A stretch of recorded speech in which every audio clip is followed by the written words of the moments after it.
Buenas noches, amigos. En este capítulo quiero hablarles del Zohar y por qué puede traerle la paz al mundo. Este es el título que le quiero dar. Pero vamos a comenzar a hablar sobre la historia, el momento en el que surge el Zohar y cuál es el contexto que trae.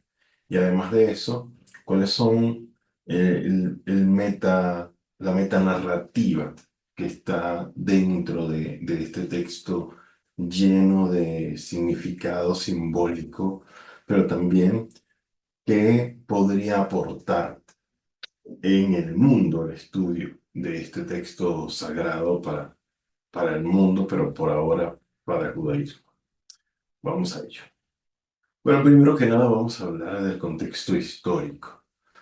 En España del siglo XII, cuando el rey Alfonso X estaba gobernando, él mandó a traer a judíos, musulmanes y cristianos expertos en las escrituras sagradas de sus tradiciones y formó una comitiva que se le conoció luego como los traductores de Toledo y que se encargaron de traer todos los textos sagrados de sus distintos pueblos y hacer una comparativa, traducirlos y enseñárselos al rey. Al parecer, él fue un hombre muy sabio, aprendió en Italia, manejaba varios idiomas.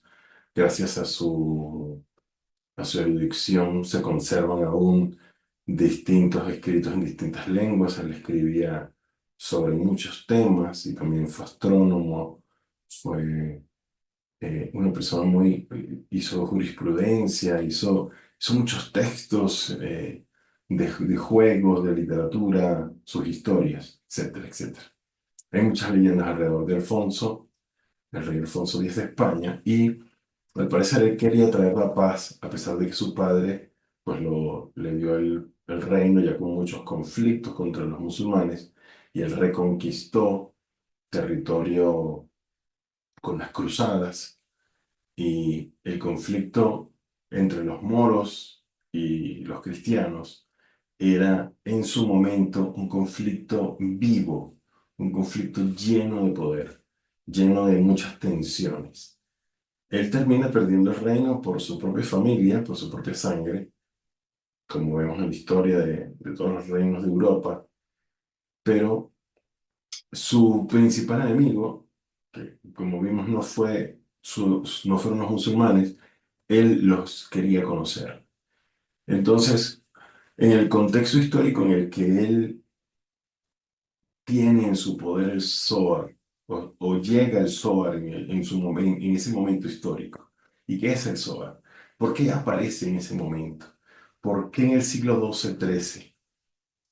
Si se supone que es un libro que es muy antiguo. Bueno, vamos a hablar sobre las distintas leyendas que rodean al Zohar y cómo se formó. Como vemos, el Zohar es en sí un libro que habla ya vamos a hablar de qué habla, de qué cosas habla profundamente, pero de dónde viene, quién lo escribió. Lo escribió, se dice que lo escribió Rabbi Shimon Bar Yochai junto con sus discípulos y que estuvieron comiendo algarrobos en una cueva mientras los romanos destruían el templo. Es decir, que se supone que se basa históricamente en los tiempos del primer templo. Y como ya había hablado en otro video, la importancia que tenía el templo de Jerusalén era que en ese momento histórico no existía la religión cristiana ni existía el Islam. Es decir, que no había un conflicto con el Dios de los hebreos, o el Dios de Israel, o el Dios de los judíos, o el Dios de Ismael, de los árabes, y el Dios de los griegos, el Dios de los romanos, etcétera, etcétera.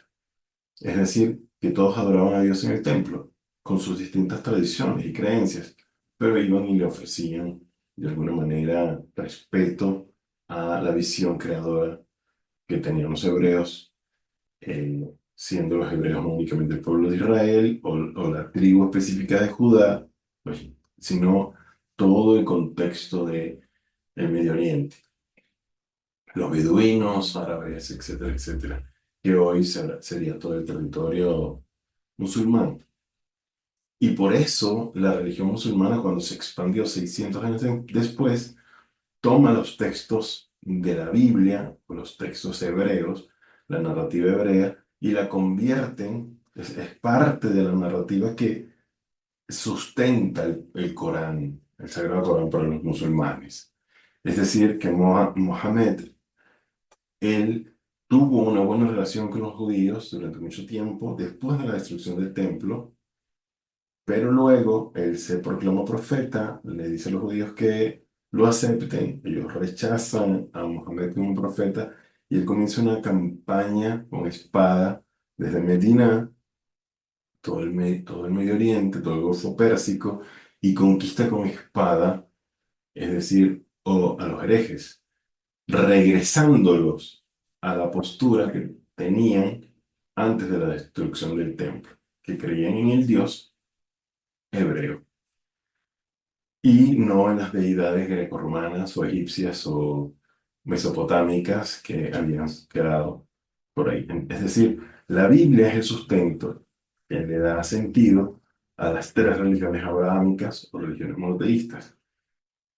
Y en ese contexto histórico del templo jugaba un papel unificador de estos pueblos.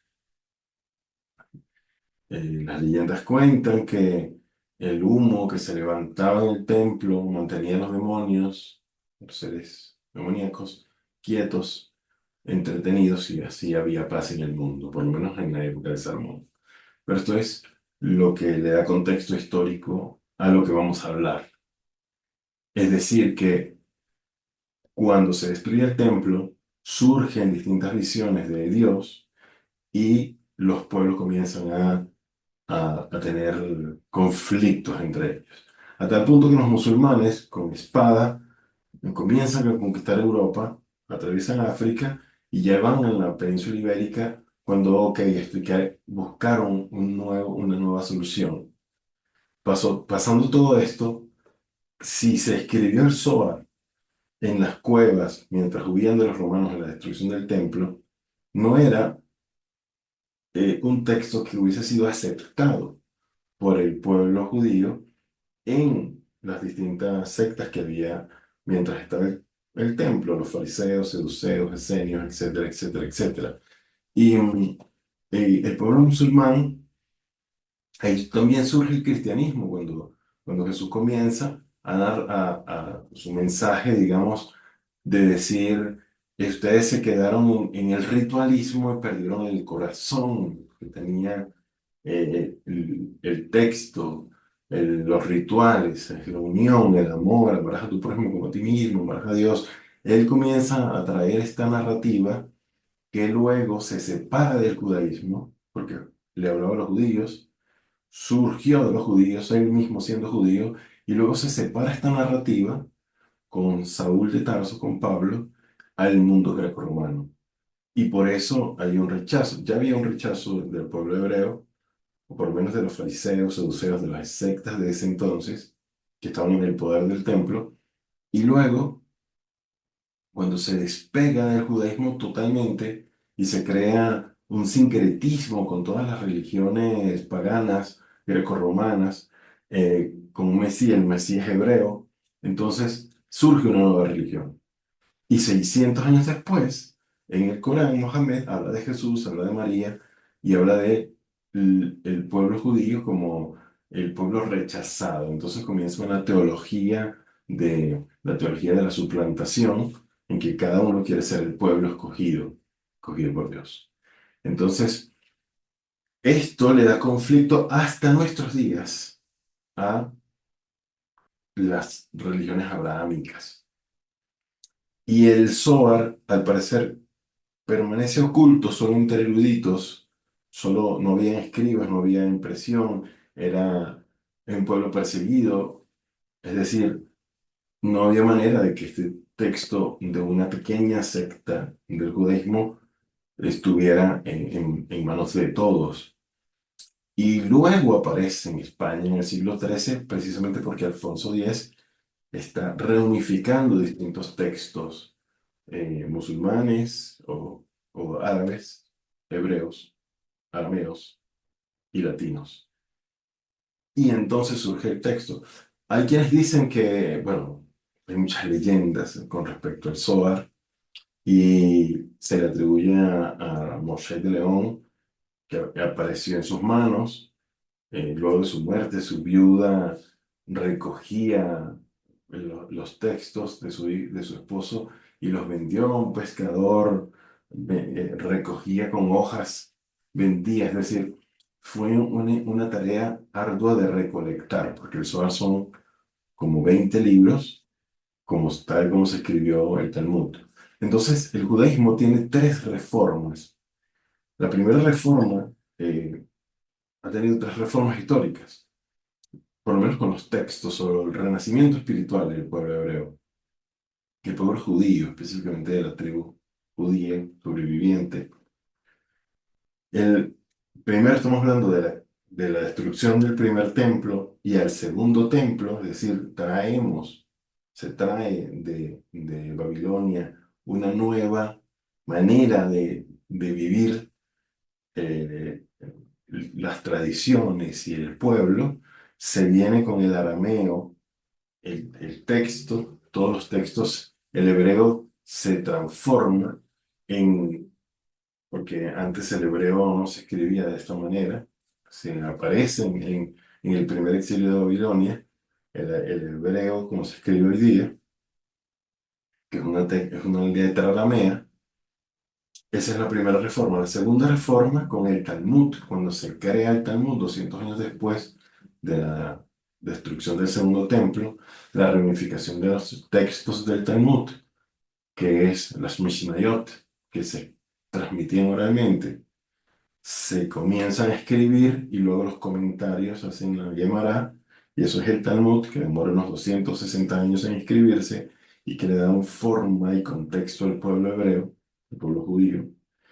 Y luego la aparición del Zohar en el siglo XIII, que crea el movimiento cabalístico o los cabalistas, que, en donde aparece el Ari, Akadosh, Ramoshe Cordovero eh, y el Ari. Y luego se expande a toda Europa, Europa del Este, España, los textos de la Kabbalah.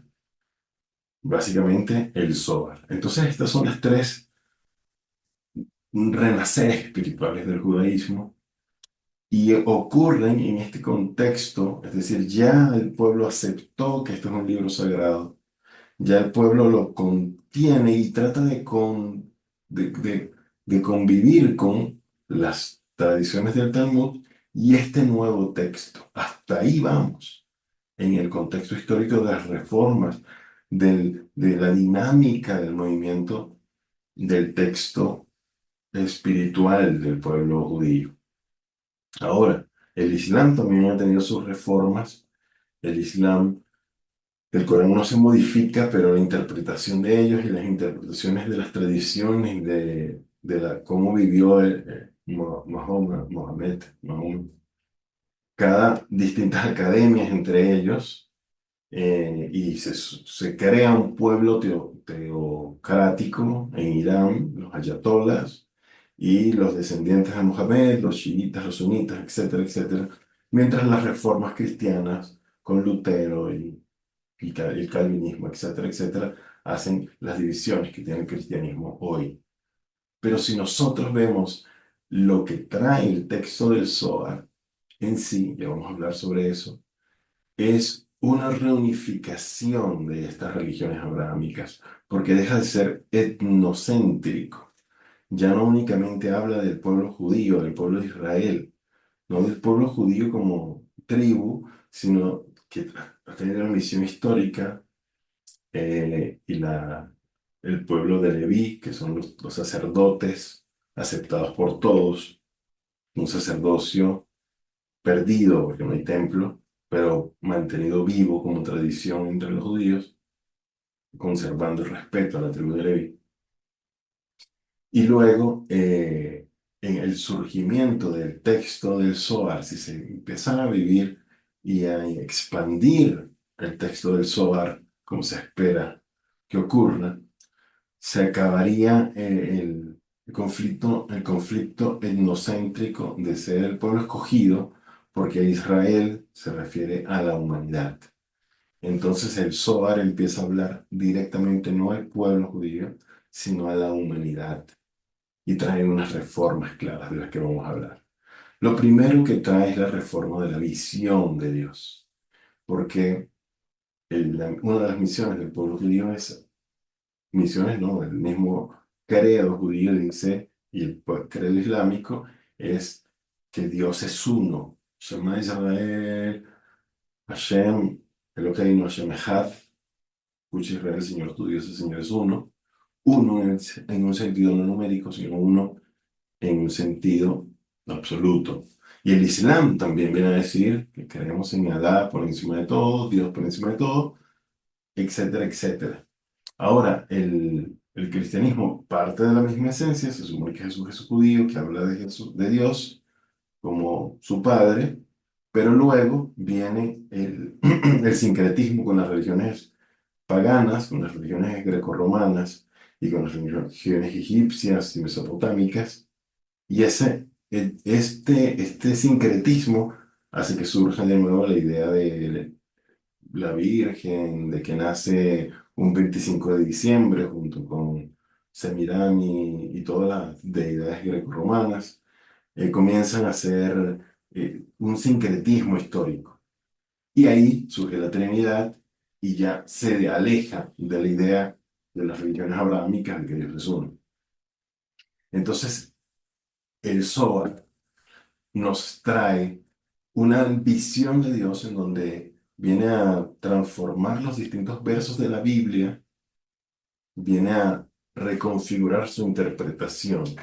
Y al reconfigurar la interpretación bíblica desde el pasaje uno, Bereshit bara Elohim Hashemayim va'aretz, en el principio, Bereshit, desde el principio creó, entonces comienza a hablar de que ve en el principio Reshit, es Jokma, entonces comienza a hablar de una estructura que es una especie de hábitat, de ecosistema, de configuración de distintas esferas que van a interactuar y cada uno de los patriarcas o de los profetas que se encuentran en los textos sagrados van a reconfigurar, no está hablando de historias, está hablando de historias porque debía envolverse en historias y en historias de moral para que se conservara. Explica el mismo Zohar que entonces vamos a reinterpretar el secreto que se encuentra en la Biblia, esto es un código, y vamos a reinterpretar y vamos a ver que Dios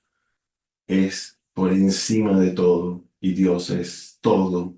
Entonces tiene una idea, mm, digamos, sí, eso es panteísta de Dios, en donde todo es Dios, pero Dios creador nos sustenta con su palabra, es decir, nosotros estamos siendo relatados por el Creador. Y en el momento en el que Él dejara de relatarnos, desaparece la creación. Somos un sueño de Dios, empieza a hablar de una proyección de Dios, pero también empieza a hablar en un sentido de Dios por encima del Dios del que éramos capaces de comprender y a entender a Dios por encima de lo que jamás comprenderíamos. Entonces nos muestra una nueva versión de Dios, único, que viene a explicar, digamos, el sincretismo de las distintas deidades o de las distintas formaciones de todo es Dios. ¿Sí? Esto tiene muchísima relación con taoísmo, budismo, y empezaríamos todos, la humanidad, a ver que ese sincretismo realmente tiene un sentido. Y el otro sentido que le da el Zohar a, a la visión del hombre es un sentido en el que primero hablamos de Dios, luego del hombre. El hombre es copartícipe de la creación de Dios porque él comienza a explicar que Dios es un sentido único, pero es energía masculina y femenina, y nosotros estamos hechos de energía masculina y femenina, y comienza a hablar del femenino de Dios, que es una idea revolucionaria para las religiones abrahámicas, en donde el femenino de Dios es la Shekinah y se encuentra en nosotros, es decir, nosotros tenemos parte de la divinidad y esa separación que se causó, que se rompió en la creación, después de Adán, la narrativa bíblica de Bereshit es la separación de Adán y de Dios, y es la separación del femenino del masculino, y entonces los textos empiezan a tener otro sentido. El Cantar de los Cantares viene a hablarnos de un romance en donde no habla de Dios ni de Israel, ni de lo, sino de Dios y la humanidad, en un romance. Empieza a hablar de la era mesiánica, es la unión de ese romance. em, la redención, nosotros, como somos co-creadores, vamos a ser partícipes de la creación, es decir, que somos, vamos a hacer actos de bondad.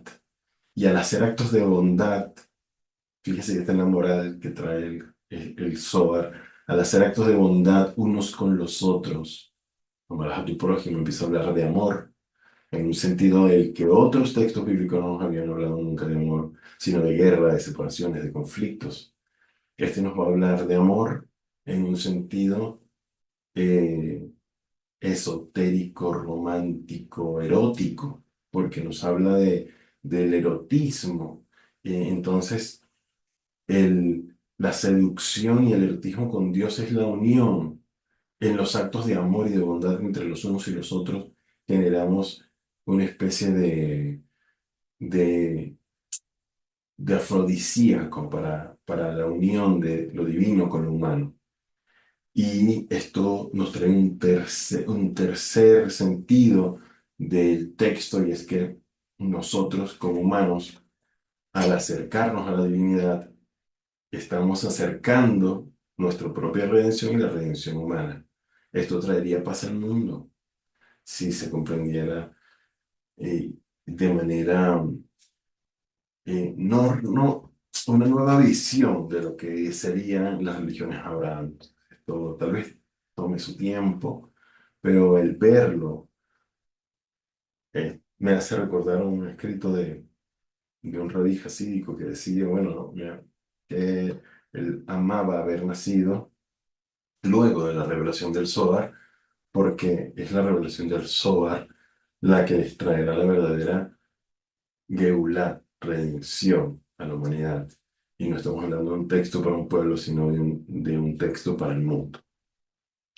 Hay mucho más que hablar sobre el Zohar. El Zohar es un tema maravilloso.